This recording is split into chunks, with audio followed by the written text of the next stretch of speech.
Hey, everybody, and welcome back to another exciting episode of First Time Watch Fridays here on Horror Film Lovers. I'm your host, Jonathan Moody, and I've got a fun show for you guys today. I'm going to be talking about Embalmers. Yes, the Embalmers. You can see that the Blu-ray. It's nice. Ah, so I hate when I have to do those things. I have it right in front of my face. There you go. So it's a fun little movie about embalmers. You'd think like, just the title, The Embalmers, there's a lot more to it. It's definitely got like a little supernatural and paranormal kind of thing, but not ghosts, but yeah, dead people and whatnot. It's fun, like for that kind of stuff. It feels a little like, there's a little Shining in it, a little Doctor Sleep kind of action. I don't want to go into too much of that stuff, but there's a little bit of that kind of cool stuff. I really like Helene Moody, who's in it. She goes a little over the top, so some people won't like that, but I kind of like she's just fun for me. I just enjoyed that like that over the topness was fun. But basically it's about these three. Hold on. These three. And they are family members who run a what is it, a funeral home and embalming stuff where basically they can he has like Rob Mello, who's Robert, I want to say he went by Robert Young in this. But he plays a guy named Sai, who is basically has like the power of like mind. He's got mind powers and can sort of dig deep into why people died and sort of like more stuff like into their past. And the only problem I had with that was sometimes you would see stuff that the person in their mind did not see. So I'm like, I don't know how he saw all of that.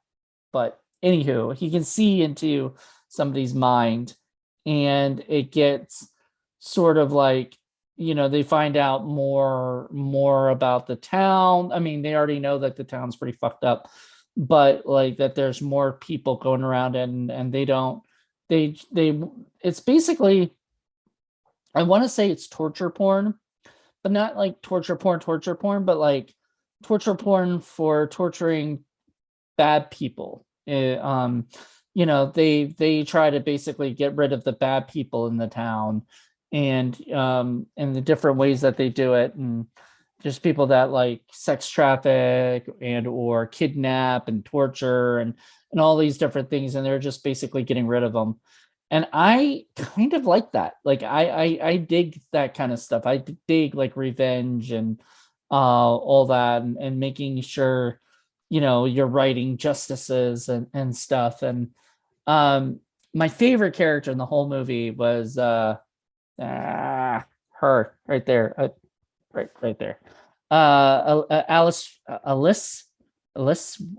Winkler. um I don't want to say her name wrong, but it's not, it's Alyss, but it's not like Alyssa. So I want to say Alice.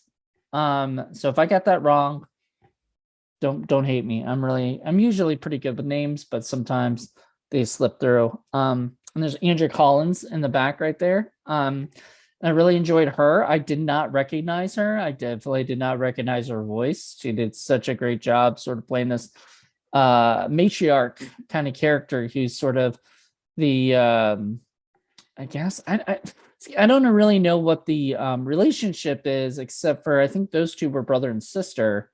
But the other one, I don't. The thing is, like, she's been around for so long, so is she technically their grand mother? I don't know. It's crazy. Rebecca Rinehart directed the film, and she also has a cameo ish kind of thing, like a small role as Amy, who is this chick who I don't even really know why they picked her, but they kind of picked her, and some crazy stuff happens. I'm not trying not to spoil it, because there's a lot more to it than what I want to give, and I don't want people to go, oh crap, now I know the whole movie. But there's just a lot of really fucked up people in the town, and there's a lot of stuff going on that we don't even know. So there's people who've been living longer than they should have, like more like eternally living. There's people who have magical powers and stuff, and it's just sort of fun with that. Like a lot of that is fun. There's also this side plot involving a child, and that the little girl who's in it has been in a lot of movies, and I really really enjoyed her in this. She seemed like she was having fun, and she got to sort of make fun of all the dumb characters because she was smarter and stuff. And I dug that. Like I dig smart kids in movies. Um, at first I was a little weirded out that like she became friends with Psy, because even though Psy's such a weird character, like I don't know, I thought like, oh, I don't know where this is going. And then it sort of went into a better, thing where they did have a like a, almost like a father daughter relationship in a way, but they were like really close friends and whatnot. And I dug that. All in all, I would say buy this movie from Rebecca herself. I know you can get it. That's where I got it from. I don't know if she still has copies or whatnot. I can't tell you, but I can tell you that it is worth the money, and it's worth it because you're supporting independent art. So it's definitely worth it. Yeah, once again, I dug Rob Mello too, because I've seen him in a few things, but this was definitely a different persona than I've seen him play. I wanted to keep calling him Shy Psy because his character was so freaking shy most of the time.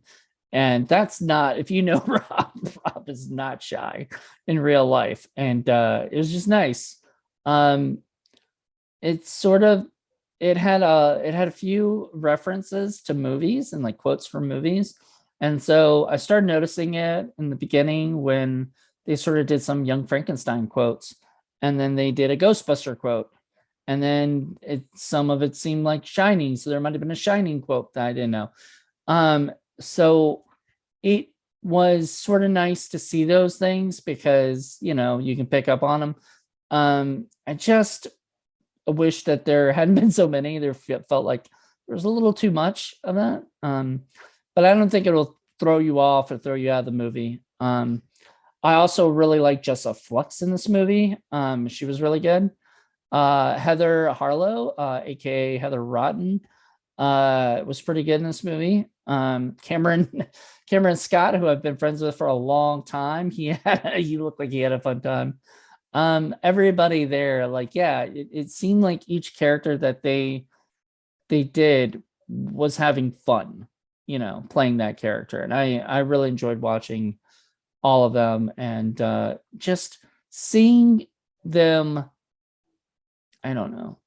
It's like seeing them together, having fun, enjoying themselves, sometimes going a little over the top, but I think that's part of the charm of the movie. And I enjoyed that, and once again, it never took me out of the movie. It only kind of added to it. So if I were you, I'd go check this out, please. Oh, and I'm gonna say Antoine Steele kind of steals the movie at times too. I really liked him as well. So there's a lot of really fun, cool characters and actors in the movie. Just I would definitely go check it out. I would definitely recommend this film. So I had a fun time, and I think you would have a fun time too if you got to check it out. So with the little flaws that I had in it, I mean, I enjoyed it. And for an hour and 40 minutes, the time went like that. because there was always something going on that was interesting enough to keep your attention going the whole time. So yeah, so check it out. And check out Horror Film Lovers on YouTube as well, right here, or as well as on TikTok. We got Horror Film Lovers TV on TikTok. Also, check us out on Facebook, Instagram, and anywhere else that we are. So check us out there, and let us know what you guys think. And until then, bye.